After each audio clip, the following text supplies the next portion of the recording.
Hey, I'm Robert Hoffman, and I'm an engineer here at Team 5181. Hey, I'm Adil Khan, and I'm head of teleoperations on Team 5181. So this is week 4 recap FRC.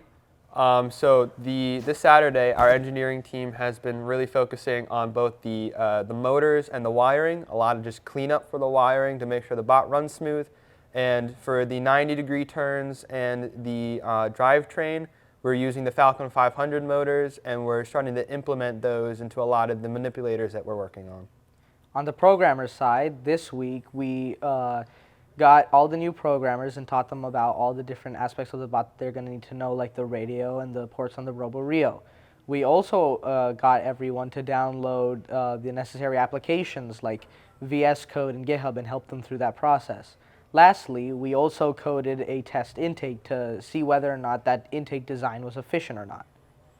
So thank you guys so much for watching, and make sure to come back next week so you can check out the process that our chassis team's making. Here's our footage from week 4.